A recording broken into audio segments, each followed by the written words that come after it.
Okay, so we have a new episode of Legends and Leaders, and today it's great to have Jonathan here. Jonathan, you're the CEO of Ad Omni, which is a pretty unique and interesting platform in the ad space because what you've done is you've enabled smart video to be all over, and you use AI to really optimize how campaigns are done and how they're executed, and you are able to take an advertiser and really put their campaign across multiple different platforms and optimize them smartly to be on these different platforms. There's so many different ones today, can be quite confusing to figure out where you want to be at and also how to target people on these platforms. And this is something that you've been really helping with, which is a big problem. So I'm excited to have you here and to get into your story.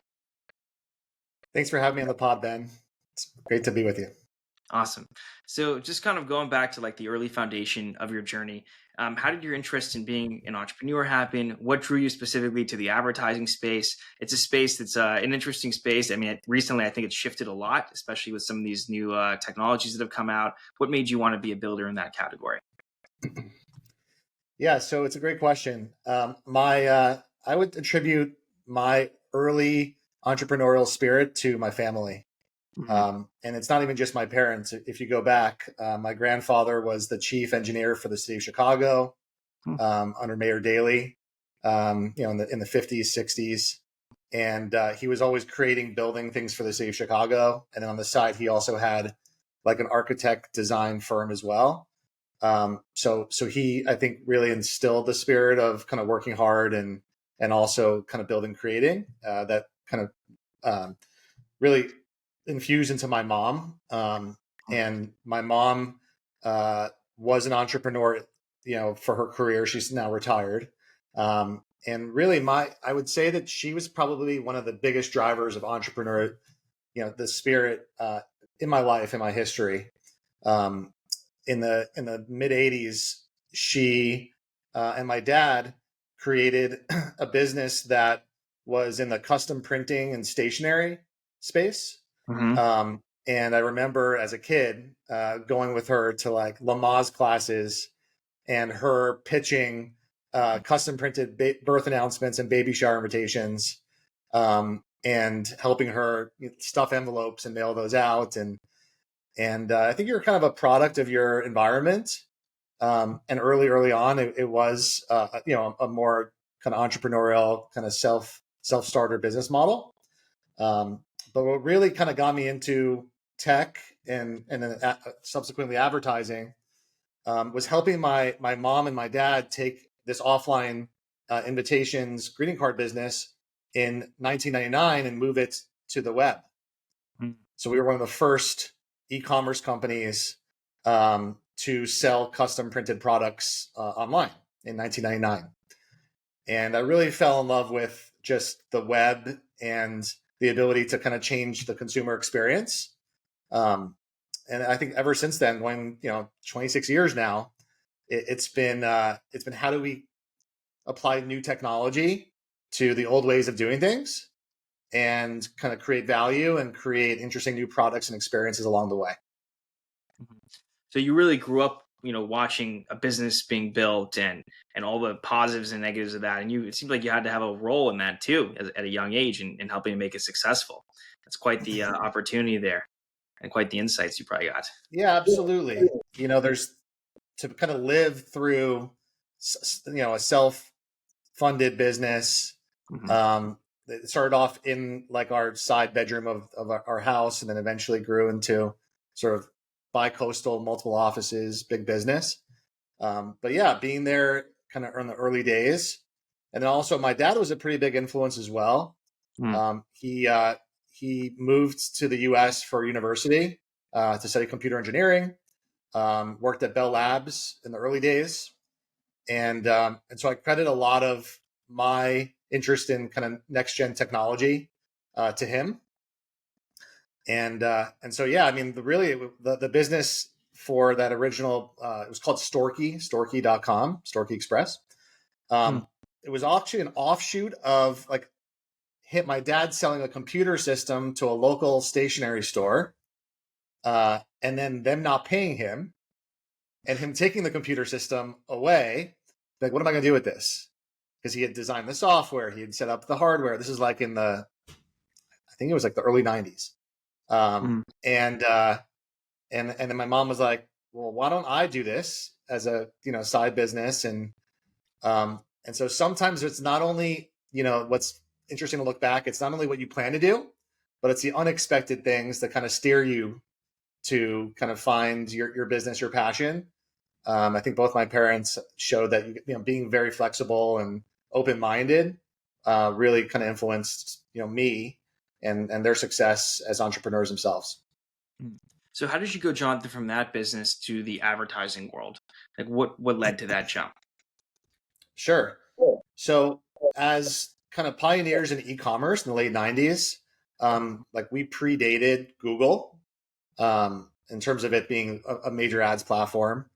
And so advertising was always something that we would do with the catalog-based business. We would send out catalogs, people would fill out the forms, order the products. And when search and display advertising emerged, we were one of the first advertisers looking to drive people to our website. Hmm. And then it was all about how do we ensure that we're in the top paid, top of the listings when someone does a Google search in the early 2000s. So I was exposed to digital marketing through that e-commerce company, really at the dawn of digital. And at my family's business, my job was the chief operating officer. So I kind of had my hands in a lot of different things, and really understanding how do we make sure we're pricing our products correctly, we're sourcing our supply, to make money, and then working hand in hand with my brother, who really oversaw all of our marketing in terms of the paid marketing. And the interesting thing is, like my dad, who I mentioned before, was a computer engineer, software guy, and hardware guy. He ended up being the first marketer back in the day for like Omniture and like these pre-Google ads, Google search platforms. And there was like this really interesting sort of fact around like engineers running paid media for our advertising, to drive traffic to our website. Then my brother went to Stanford, graduated in engineering, also management information science. And so he came into the family business, and you had this Stanford educated engineer, like running our pay-per-click, our SEO, all of the display, the mommy bloggers, all these things that we were doing. It was just ironic that it turned into a sort of science more than an art, even in the early 2000s. Mhm. So you had this engineering talent internally that helped you develop this like smart video everywhere platform, or like technology, basically. Yeah. So if we fast forward, how I got into the ads platform side. So I moved to Las Vegas in 2010 to open an office for our e-commerce company. And we were scaling that business. And then in 2014, we were selling that business, and I met my current business partner in Ad Omni. His name is Jonathan Fine. And Jonathan is a serial entrepreneur. He has dozens of restaurants and a security and alarm company. He had a magazine. And one of his investments was in a couple of digital billboards in Las Vegas coming out of the airport. And he said, what if we built an e-commerce platform that enabled anyone to buy small amounts of space on the digital billboard? That was his idea. And that was the original idea for Adomni. It was advertise omnipresent at Omni, but really focusing on how do we make a channel that's been fairly difficult to access or expensive. How do you actually bring that into the modern world of e-commerce and Amazon.com instant gratification ordering? And so that was the genesis. So 2014 was the idea, and then in 2015, I decided to kind of make that my full-time pursuit, and we started building Adomni. And I took the same approach that I had with Storky. It's let's create a really great user experience on the website, make it really, really easy to navigate, to select which billboards you want, how much space you want to buy, and then ultimately open the market up where we're bringing net new advertisers into the ecosystem so that everyone wins, the small advertisers, the media owners, everyone. And so that was 2015 that we started building, focus on digital billboards. But with smart video, what we realized is that there's all of these other touch points that we all as consumers are using these days, whether it's connected television, YouTube. And so after we built this platform that had over 1 million connected digital billboards, digital screens, we said, okay, how do we now open it up to even more touch points? And that's where we last year evolved to pairing digital out of home with connected television. So audiences that saw, say, your billboard ad, or you're at the airport or the gym, then later when you're at home, you're watching Netflix or Prime Video, we can then target you on your connected television. So we're really excited about this new smart video everywhere solution, and the ability to bring together multiple channels into a single, easy to use platform that we're also focusing on measured results as well. So, Jonathan, I mean, to me, the numbers are incredible. I mean, what I saw was 20% higher ROI, 50% increased reach. I mean, those are like massive difference for some companies, to be able to, I mean, for anyone pretty much to be able to switch, but especially startups, that only have so much budget. How is that kind of possible? Like, how are these numbers able to be done? Like, what do you guys do that optimizes when ads are shown on these different types of platforms, and then maybe how they're made? Can you just dive a little more into that specifically? Because I think it's fascinating. Absolutely. So targeted advertising has certainly been around for a while. Even going back to my first company, it was all about reaching a very specific audience and ensuring that you're being very efficient with your media investment. When it comes to the channels of digital out of home and even the kind of TV or video, historically, those channels have not been viewed as performance led, because a lot of the ways it was bought and sold was more traditional, where you were thinking about just locations and time that you're renting space on screens, or like the historical TV ratings and stuff like that. But we've taken an approach that's really digital forward. So thinking more about, it's not just where you show up, but how you show up, when you show up, driving, whatever the measured outcome is that you're, it's important to your brand. So the 20% ROI and the 50% greater reach, those are things that are byproducts of our platform, where we have a technology that is assisting brands on selecting the right mix of screen types, layering in data of where people are spending their time at certain times of day, so that you're investing efficiently, and then ultimately having measurement solutions where we can add a tracking pixel to a website or to a mobile app, and we can show marketers that someone was exposed here, then they went here, and then they went to your website and made a purchase, and tracking that consumer journey along the way. And so it's very tech forward, but it's also 10 years of innovation and expertise, where we've been testing and refining sort of what we built. And today it's very mature and it's very robust. I mean, you also been very innovative on the campaign planning side of things. I mean, you have an AI that does a lot of that too. I mean, with these two together, seem to be very different. Do they work? I mean, are they really working together? Or are these like kind of two separate things basically? And how does the AI work essentially? Yeah, it's a great question. AI is one of those things that I feel like it's a buzzword, and we read about it all day, every day. But there's so many different use cases, and there's also so much like progress that's happening so quickly that being very specific, and then even if we did this podcast in like 2 or 3 months, I'll probably have a lot more examples of things that the AI can do than even today. And that's what's really exciting. Like if I think about technology over the last 26 years of my career, there was certainly the computer, where everyone had access to computers and was going on the internet.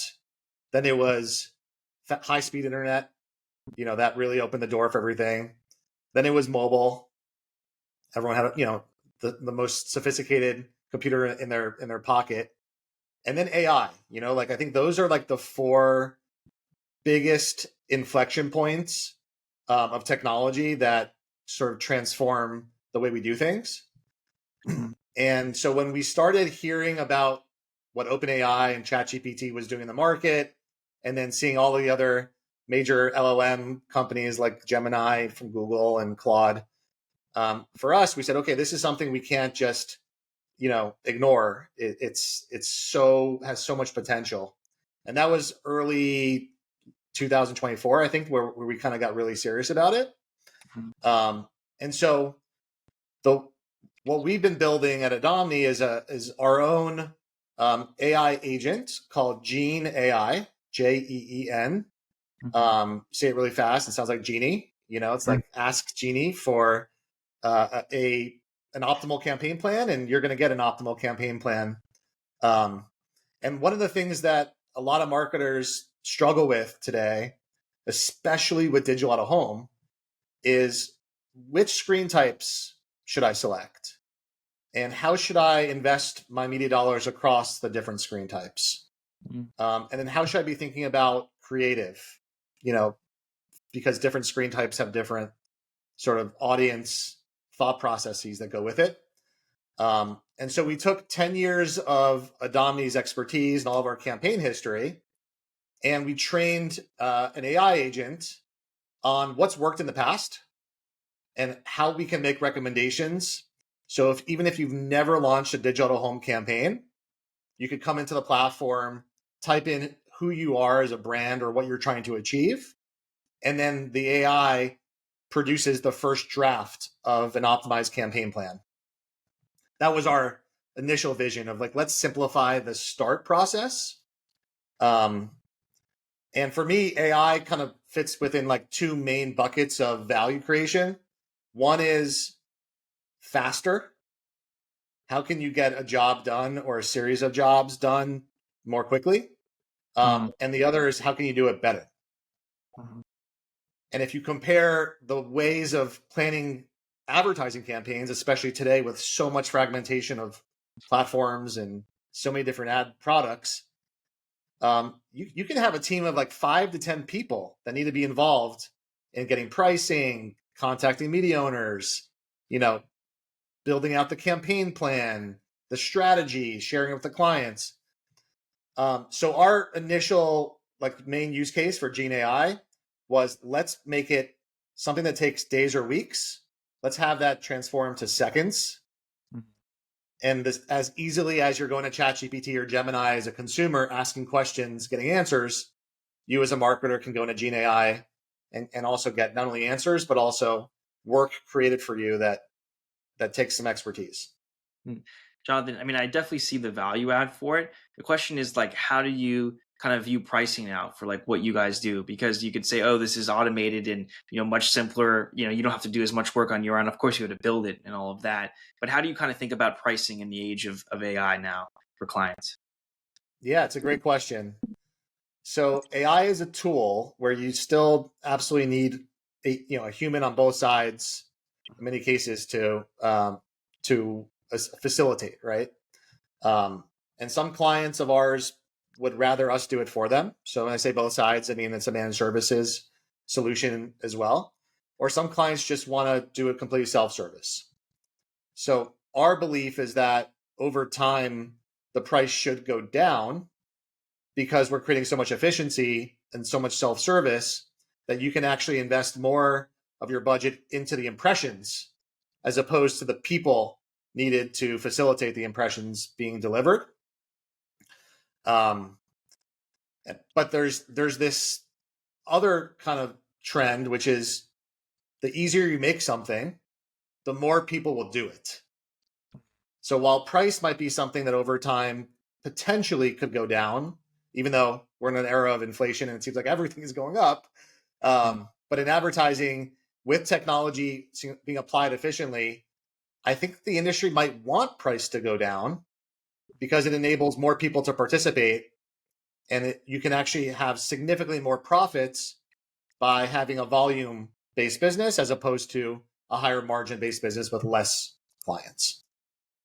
So that's how I kind of look at that dynamic where Amazon, I think, has proven this the best. Just make it literally so that in a few taps, you could have something within an hour or within a day delivered to your doorstep. But you do that at scale, and it's when you add it all up, it's a really, really big amount of profits. Mhm. So you're seeing now that, I mean, there's this almost competition. I mean, that there's kind of this competition pricing emerging in a sense. Like you can now offer even more competitive prices than you ever could before, and so there may be a new winners in this space that price more competitively than other people, and they offer better services because of AI, and that changes. It seems like it changes the dynamic a lot. Yeah, we're not as focused right now on price as an area of kind of reduction to open up things. I think it's more the experience. How can we make something that either took days or weeks faster, or that the actual campaign plan or the creative assets that are being generated are such high quality Mhm. that someone may not even want to see a price reduction because it's the effectiveness of their campaigns is going up so much Mhm. because of how well designed the plans are and how well executed they are. um and so, yeah, I mean, the advertising industry is a very interesting one in that there's so many media companies and ad products. I mean, certainly more than there ever has been. I think I read that on any given day we see upwards of 10,000 ads in Mhm. one day. Wow. Um, yeah, it's unbelievable. And so, what's really important when you think about all that noise is how does a brand cut through, and how do you actually show up in a way that, in our modern world where everything is short attention span, short form communications, how do you kind of get that message across? Um, and I think combining the different channels, where it's a mobile strategy for delivering, where people have their smartphone in their hand all day long, and then layering on that digital out of home experience where you're driving to the office, or you're going to the gym, or you're going grocery shopping or the mall, all those touch points you have outside the home, which is many, many, many hours a day. And then we all, the way we're watching TV today is just changed. I have no idea what's on channel 10, 12, 14. My kids will probably never memorize channels like we used to when we grew up. It's, open up Apple TV, open up your Fire Stick or your smart TV, and go to Netflix, Disney Plus, all these different connected television channels that are all now ad supported. Mhm. Um, so I think what's most important right now is that brands leverage the different platforms in an Mhm. integrated way. And that's the opportunity that we see for Ad Omni, and also for just the broad market, is not planning on buying in silos, like truly thinking about integrating your strategies, integrated your activations, and then measuring them with tools that give you the confidence that you're seeing the performance and you're optimizing along the way. Mm. Just the last question I have, Jonathan. What's your future aspirations for Ad Omni, for yourself as a business leader? Like, what does the next 5 to 10 years look like? Wow, 5 to 10 years. There was a time where we had those kind of horizons, and in the age of AI, I think it's just like, I was joking with my wife because I have a 5-year-old and a 7-year-old. Mhm. What is it going to be like for our kids for like their driver's licenses? And they're learning all of it. Like my daughter's learning cursive, and it's like, what is the practical value of some of these things? And I think the fundamentals are always going to still be there, which is Mhm. that even if the world has all this technology and all these changes in consumer behavior, there still is going to be a need to leverage technology or leverage tools to compete, if you're trying to compete with other brands, or you know or just whatever the business objective is, to be effective.